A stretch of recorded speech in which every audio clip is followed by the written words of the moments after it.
All right, this is Koopa. Welcome back to Podstache. We are in the middle of a discussion with politics, and we will only stay on it for a few more minutes. But to my right is Christopher Lee. Sandwich. No. Finally. David Lee. Guess. Into the mic. David Lee. Guess. Justin Shank, regular. and Koopa or Hammock. Wait, Brian was banana last time. I'm beer this time. What? Have you had that banana beer? No, I haven't. Oh. Because I got banned from the house pub before I could ever have it. No, it's Chris Allen always gets it from somewhere. Like, Where is he? Women I or did something. have it at Podstache at one time. I always got it from Benny's. What the fuck isn't Chris Allen out anymore? Yeah, that's what I'm saying. I miss him. I don't think he leaves the house. He's that often. elusive, man. Because he was supposed to be my plus one for the death show. Yeah. And I called him, and he's like, "Oh, yeah, dude, hell yeah, I'll go." Yeah. And I was like, "Yeah, dude." And I'm like, "I'll call you later on." And I called him, and then I texted him, then texted him, then called him, then texted him. No answer. But when I called him, he sounded like an older dude. He was like, "Oh, hello." Yeah. He sounded like intimidating. He was like, "Hello." Like he was angry at me. Yeah. No, it's. Yeah. Oh, hey, what's up, dude? Yeah. Well, we can go into that later. Anywho, yes, I'm sure occasionally people will hear chomping of chips because we're eating chips and green salsa. Green. I'll be honest, though. Oh, by the way, it's moldy. when the chips came out, I kind of forgot about my points. Mad Libs it is. No. Yeah.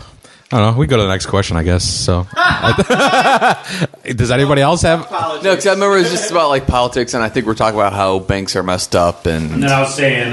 there's no middle ground anymore. I was saying Dick Cheney was the real president. And that it's true. Yeah. Well, I told Koopa between episodes about Mitt Romney's recent thing. Oh, yeah. That yesterday, I think it was, he did a speech, like a little thing for the NAACP. That's the Black People Coalition, right?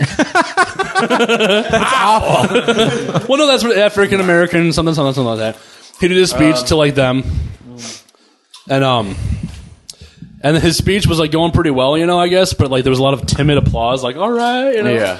And then like at one point in the speech, he was like, "And when I become president, I will like cut government excessive spending on so and so. I will entirely repeal Obamacare." Boo! Like, it blew up. Wait, dude. who And was he it? stopped talking because of it. Who is the guy running that? So is Mitt Romney the Republican guy? It pretty much. Yeah. That's what it looks like. God, that's But, so but like, well, fucked and up. that's the thing. Like that whole thing where he said Obamacare. That sound clip now.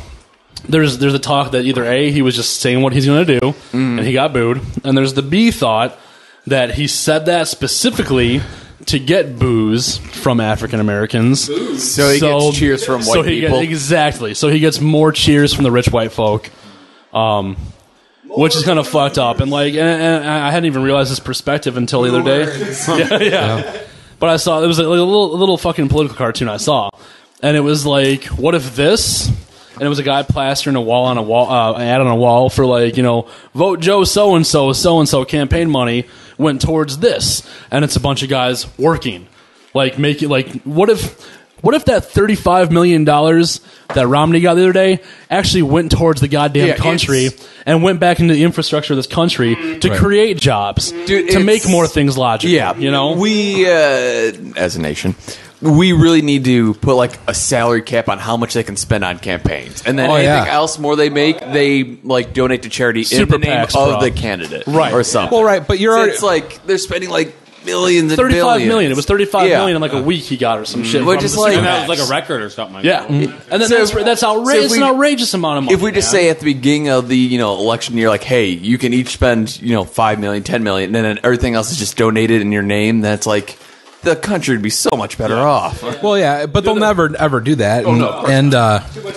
The other sound clip he had though was like, he's like, I don't want to support white America, I don't want to support black America, I want to be American, and I want to back every race, every creed, every sexual orientation. And I'm like, you're full of shit, dude. Like, you're a Mormon. But now, was he the one that in his state had universal health care in a sense?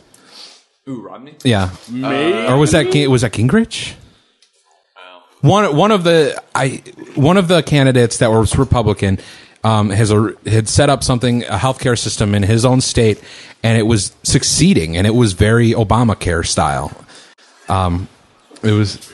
I'm listening. I remember reading that though. Yeah. Yeah. I mean, even if it is the same thing, they don't want to call it that. Oh, of course not. Right.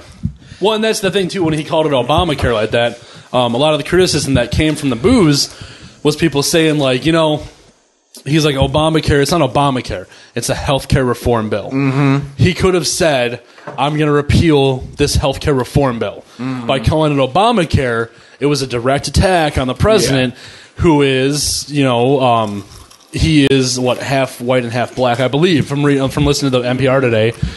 So that's a direct slap in the face to the entire NAACP in a way, So a lot of the criticism was like, he didn't have to call it Obamacare. Mm-hmm. He could have been professional and said, I'm going to repeal this healthcare reform bill. Right. Which is the mudslinging that comes into play. I'm just really excited for the debates, man, because Obama, he's really going to fucking bitch slap him. Well, I'm building it up too much in my mind. Like, I see it in my mind, like them getting on stage and Obama saying, hey, Romney, would you like to sing the national anthem? Well, but another interesting point. Have you seen those clips of him doing America the Beautiful? No. He's going to his rallies and he's singing America the Beautiful, but he doesn't have a voice. And like he'd stop in America. Well, he's like, there's a song that I really like to take the lyrics from, and he talks about it, and then he starts singing it, and he's like, from such a spacious sky. That's not Al Green. Yeah. But like, well, an interesting point that kind of makes you kind of side with Obama a little bit too. That makes sense. Is like his entire life is like an underdog story in a way.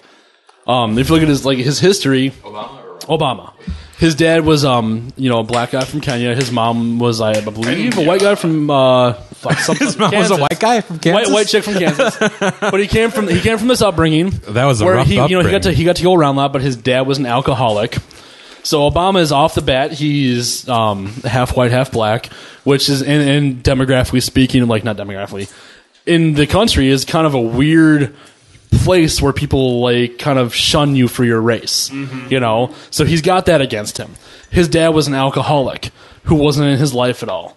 That right there, normally you think that breeds alcoholism, so he went against that.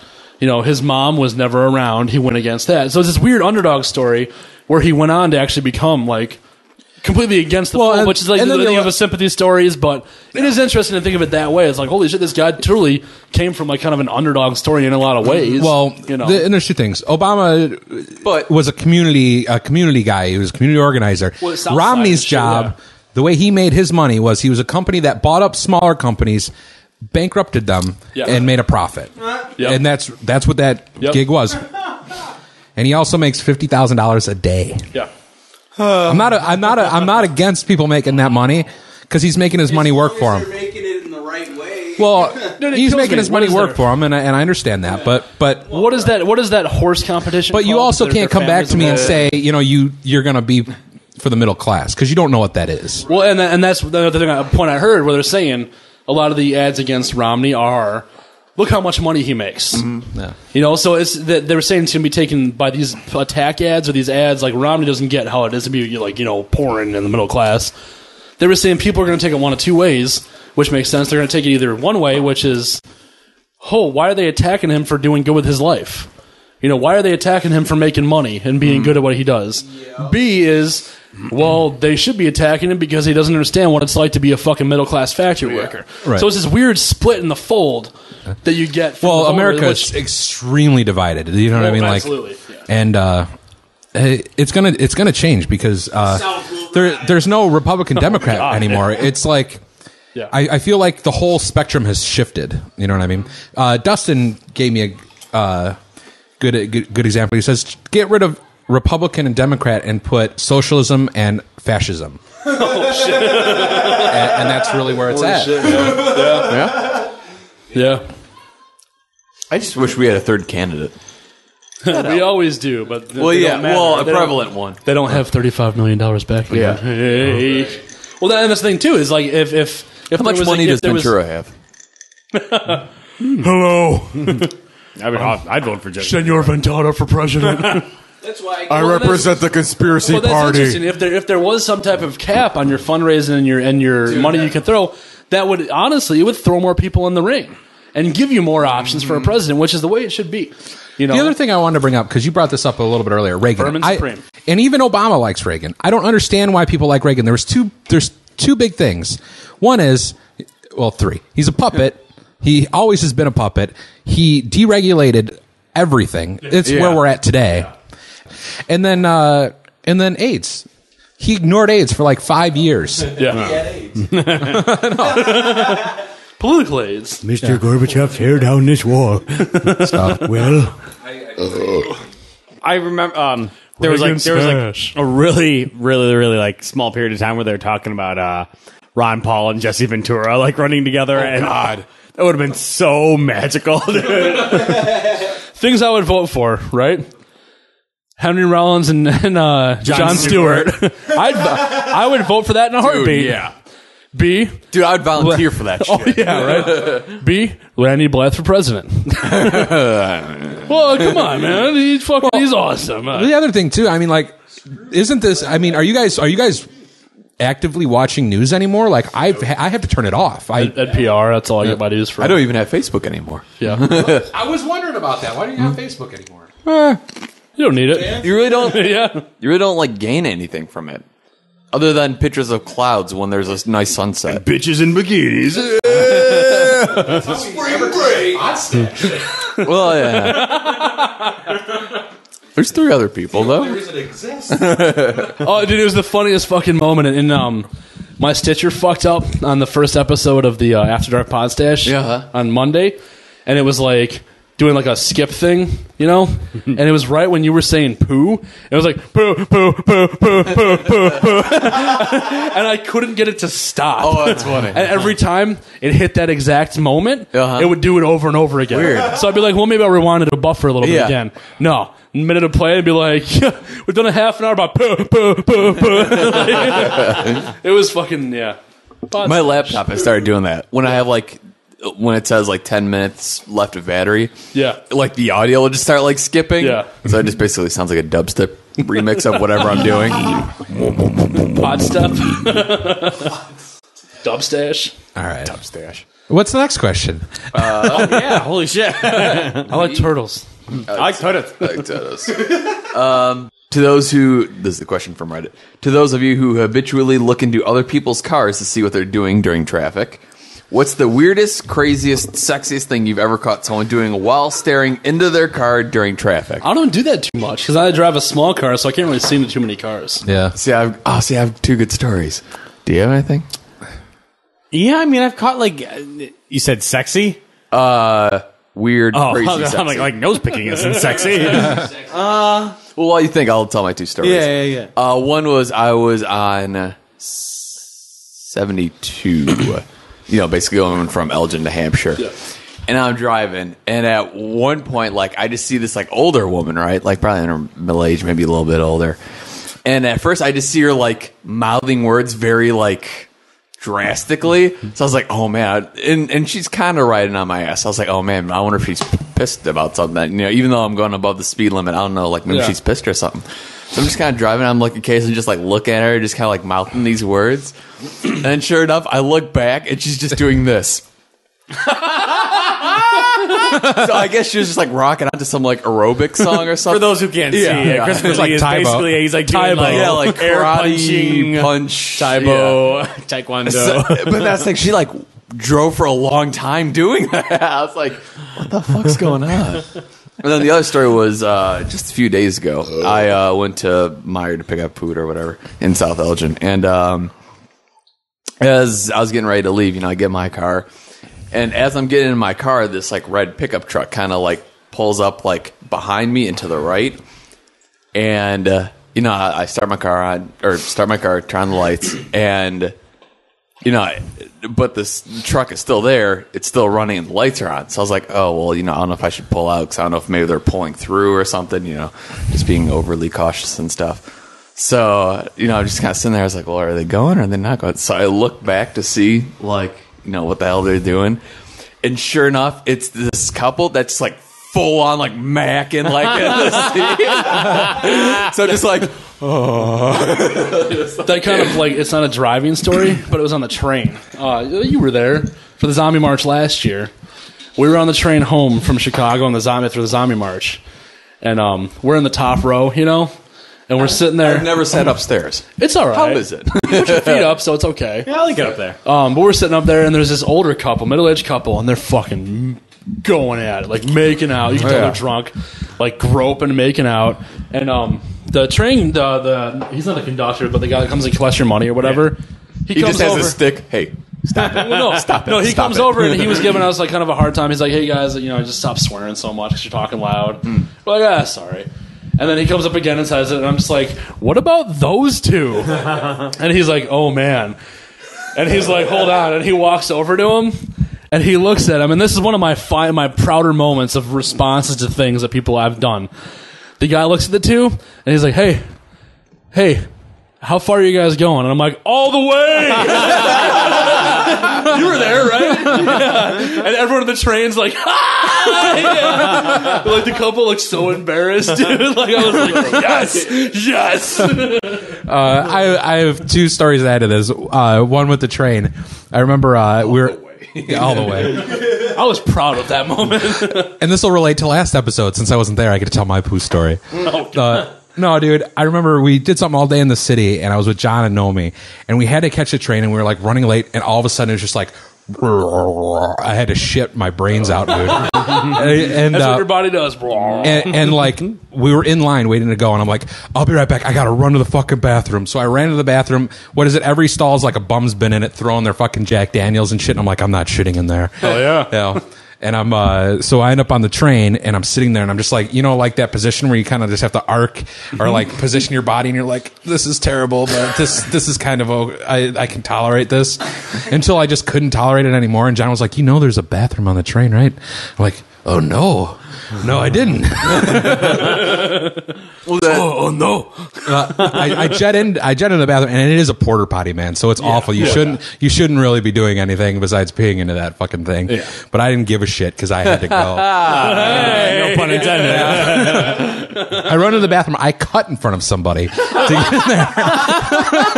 Give me that bike. And I'm in there for probably a good almost 10 minutes, man. And I start to hear lines forming outside the door.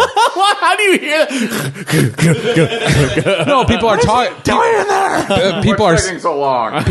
people are sitting out there and they're talking, not about the bathroom. But I just knew that there was kind of a line going on. Occupado. So like I'm finishing up, and I'm relieved. I'm like, all right, gotta be strong.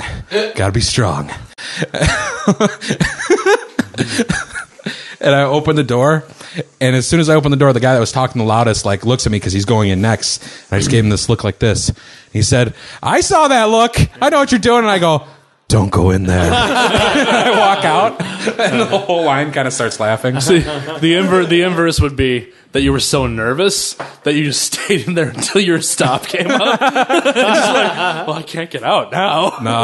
No, it was just one of those things where it doesn't matter anymore. You just have to do it. And then in my apartment, we've got a little balcony, and you can kind of see down into the parking lot. Well, when it's late at night, like there's a bar right next door, and it's funny because you get to see like a lot of women on women fights, man. For some reason, it's the women that That's the scrap. funniest kind of fight. I know. But anyway, it's probably like midnight or whatever. And I'm going out for a cigarette and just kind of chilling. And I have this habit because I'm on my deck. You just kind of zone out. You're just kind of, it doesn't really matter where you're looking. You're just kind of zoning. And I'm having my cigarette, looking at my phone. Well, I guess I was looking right into the door of a car with, where I still don't know what was kind of going on. I think they were kind of making out or doing something a little bit farther, but all of a sudden I zone out of it because someone goes, "Ah!" And I go, and I jump, and I'm like, oh, I was just staring at her. And you just see the car, the windows rolled up, they pulled out, and they got the fuck out of the parking lot. I'm like, oh, that's kind of weird. Yeah. So, and I didn't know. I just like, I zoned out. It was funny though. That's funny. Just imagining you just on the deck staring at someone while smoking. Yeah. But your train stories totally remind me of, I think it was me and you, where we just barely made the train. Yeah. And where were we even going? We were, because we met up with Dad and Stacy at G. O'Donnell's and in there? Yeah. Yeah, we decided to take the train out. Yeah. So, I mean, it was seriously one of those things where, like, we're running up to the train and, like, you know, it's like, oh, Borden, or whatever they say. Right. And, like, we're running up. It's seriously one of those things where as soon as we put a foot on the step, the doors start closing. Like, it was seriously, we couldn't have made it any closer. Yeah, because we were standing on one side. And, like, this one train had been, like, it pulled up, and then it was there for a bit. And we're like, oh, that can't be our train. Like, our train should be facing the other direction. And then, like, we're like, fuck, that's our train. So, like, and, like, we both had coffee. So, like, we're, like, doing like that. Like, you know, I'm a businessman. I'm in a hurry. You know, with our coffee that we don't want to spill. Yeah. So, yeah, but we made it just in the nick of time. Kind of pertaining to, like, the whole making out in a vehicle story. And just being able to see something. Let's see. Anyways, yeah. So this was in high school, and this just goes to show what kind of a creeper I am. I was a senior. And I was seeing this girl that was a freshman. That's not too bad. Do I? Yes, you do. Okay. So, like, we were hanging out that day, and then, God. Idiot. So then we... Stupid.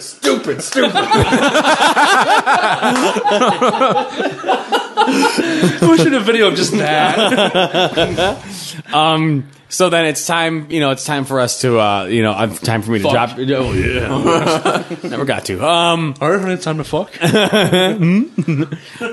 It's time to drop her off. So basically, we get to her subdivision, and...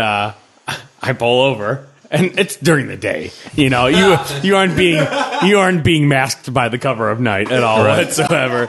So, I pull over, and and like we're like making out and stuff like that. I wish I wasn't having to look at Dave's face right now.